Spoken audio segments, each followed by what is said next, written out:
ಆ ಥರ ಡಿಪಾರ್ಟ್ಮೆಂಟ್ ನಾಮ್ಸೇ ಇದೆ, ಪೋರ್ಟ್ಫೋಲಿಯೋ ಅಂತ ಕರಿತೀವಿ. ಸೊ ಇದ್ರಲ್ಲಿ ಏನು ಮಾಡ್ತೀನಿ ಅಂತ ಹೇಳಿದ್ರೆ, ಈಗ ನಮ್ಮಲ್ಲಿ ಒಂದು ವರ್ಷದಲ್ಲಿ ಒಂದು ಮಗು ಏನೆಲ್ಲ ಮಾಡ್ತಾಳೆ, ಅವಳದ್ದು ಅಕಾಡೆಮಿಕ್ಸ್ ಕರಿಯರಲ್ಲಿ ಏನೆಲ್ಲ ಕೆಲಸ ಮಾಡ್ತಾಳೆ ಅದೆಲ್ಲವೂ ಸಹ ನಮ್ಮಲ್ಲಿ ಡಾಕ್ಯುಮೆಂಟೇಷನ್ ಆಗಿರಬೇಕು. ಒಂದು ಡಿಜಿಟಲಾಗಿ ನಾನು ಮಾಡ್ಕೊಂಡಿದ್ದೀನಿ, ಅದ್ರ ಜೊತೆಗೆ ಹಾರ್ಡ್ ಕಾಪಿನೂ ನಮ್ಗೆ ಬೇಕಾಗುತ್ತೆ, ಅವ್ರ ರೈಟಿಂಗು ಬೇಕಲ್ಲ. ಅದಕ್ಕೆ ನಾನು ಏನು ಮಾಡ್ತೀನಿ ಅಂತ ಹೇಳಿದ್ರೆ, ಪ್ರತಿ ಪಾಠಕ್ಕೂ ಈ ಥರ ವರ್ಕ್ಶೀಟ್ಸ್ನ ನಾನೇ ಪ್ರಿಂಟ್ ಹಾಕಿ ಸ್ವತಃ ಮನೆಯಿಂದನೇ ಒಂದು ಸಿಸ್ಟಮ್ ಮತ್ತು ಪ್ರಿಂಟರ್ ತಂದು ಇಟ್ಕೊಂಡಿದ್ದೀನಿ. ನಾನೇ ಪ್ರತಿ ಮಕ್ಳಿಗೂ ಇಲ್ಲೇ ಪ್ರಿಂಟ್ ಹಾಕಿ ವರ್ಕ್ಶೀಟ್ಸ್ನ ಕೊಟ್ಟು ಪಾಠ ಆದಮೇಲೆ ಅವ್ರದ್ದು ಇವ್ಯಾಲ್ಯೂಷನ್ ಇಲ್ಲೇ ಮಾಡ್ಕೊಂಡು ಹೋಗ್ತೀನಿ.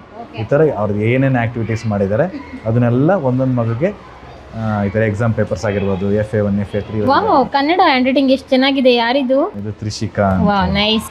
ಇದಕ್ಕಿಂತ ಇನ್ನೂ ತುಂಬ ಚೆನ್ನಾಗಿ ಬರ್ದಿದ್ದಾರೆ. ಇದಕ್ಕಿಂತ ಚೆನ್ನಾಗಿ ಬರೆಯೋರು ಇದ್ದಾರೆ. ಹ್ಯಾಂಡ್ ರೈಟಿಂಗ್ ಎಲ್ಲ ತುಂಬ ಇಂಪ್ರೂವ್ ಮಾಡಿದೆ. ನಾನು ಹ್ಯಾಂಡ್ ರೈಟಿಂಗ್ ಅಂತೆಲ್ಲ 2 ತಿಂಗಳು ಕೆಲಸ ಮಾಡಿದೆ, ಹ್ಯಾಂಡ್ ರೈಟಿಂಗ್ ಸರಿ ಆಗಬೇಕು ಅಂತ ಹೇಳಿ.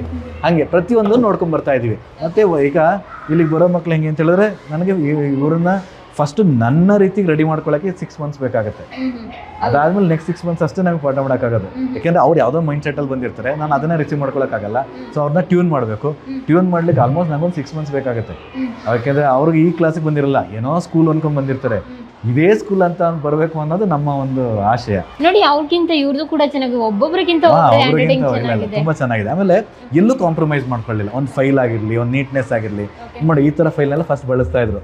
ಆ್ಯಕ್ಚುಲಿ ಅದು ಬೇಡ, ನಾವು ಯಾವುದಕ್ಕಿಂತ ಕಮ್ಮಿ ಇಲ್ಲ, ನಮ್ಮ ಸ್ಟ್ಯಾಂಡರ್ಡ್ಸ್ ನಾವೇ ಹಾಳು ಮಾಡ್ಕೊಳ್ಬೇಕು ಅಂತ ಹೇಳಿ ಒಂದು ಚಿಕ್ಕ ಚಿಕ್ಕ ವಿಚಾರನೂ ಸಹ ನಾನು ಎಲ್ಲೂ ಕಾಂಪ್ರಮೈಸ್ ಮಾಡ್ಕೊಳ್ತಾನೆ ಎಲ್ಲದರಲ್ಲೂ ಸಹ ಒಂದು ಸ್ಟ್ಯಾಂಡರ್ಡ್ ಮೇಂಟೈನ್ ಮಾಡೋಣ ಅಂತ ಒಂದು ಫೈಲ್ ಆಗಿರಲಿ, ಒಂದು ರೆಕಾರ್ಡ್ ಆಗಿರಲಿ, ಪ್ರತಿಯೊಂದೂ ಹಿಂಗೆ ಎಲ್ಲನೂ ನೀಟಾಗಿರ್ಬೇಕು. ಇವಾಗಲೇ ಫೈಲ್ ಇವ್ರಿಗೆಲ್ಲ ನಾವೆಲ್ಲ ಈ ಥರ ಫೈಲ್ ಎಲ್ಲ ರೆಡಿ ಮಾಡಿ ಜಾಬ್ಗೆ ಹೋಗ್ಬೇಕಾದ್ರೆ, ಮತ್ತು ಅವ್ರ ನೋಟ್ಸು ಅಷ್ಟೇ ಸುಮ್ಮನೆ ಹೆಂಗೋ ಬರೆದ್ರೆ ನಾನು ಒಪ್ಕೊಳ್ಳಲ್ಲ, ಹೀಗೆ ಬರೀಬೇಕು ಅಂತಲೇ.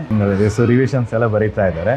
ಅದೆಲ್ಲ ಅವ್ರು ಇಟಾಲಿಕ್ಸ್ ಬರೀಬೇಕು ಅಂತೇಳಿ ಇಟಾಲಿಕ್ಸ್ನ 1 ತಿಂಗಳು ಕಲಿಸಿದ್ದೀನಿ. ಹಿಂಗೆ ಹ್ಯಾಂಡ್ ರೈಟಿಂಗ್ ಇರಬೇಕು, ಪ್ರತಿಯೊಂದು ಯಾವ್ದು ಕಾಂಪ್ರಮೈಸ್ ಬಿಡಿಯಾಗಿ.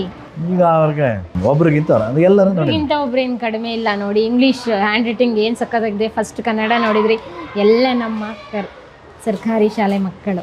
ಮತ್ತು ನೋಟ್ಸು ಅಷ್ಟೇ ಹೀಗೆ ನೀಟಾಗೆ ಮೇಂಟೈನ್ ಮಾಡಬೇಕು. ಒಂದು ಚಾಪ್ಟರ್ ಅಂದರೆ ಹೆಂಗೆ, ಎಲ್ಲಿಂದ ಶುರು ಮಾಡಬೇಕು, ಏನು ಎತ್ತ ಅಂಥೇಳಿ ಅವ್ರಿಗೆ ಒಂದು ನೀಟ್ನೆಸ್ ಅರ್ಥ ಆಗ್ಬೇಕು. ಆ್ಯಕ್ಚುಲಿ ಗೊತ್ತಾದ್ರೆ ನೆಕ್ಸ್ಟ್ ಡಿಸಿಪ್ಲಿನ್ ಬಂದ್ಬಿಡುತ್ತೆ ಲೈಫಲ್ಲಿ. ಇದೆಲ್ಲ ಬದುಕೋಕ್ಕೆ ಒಂದು ದಾರಿಗಳು ಅಷ್ಟೇ ಇದೆ.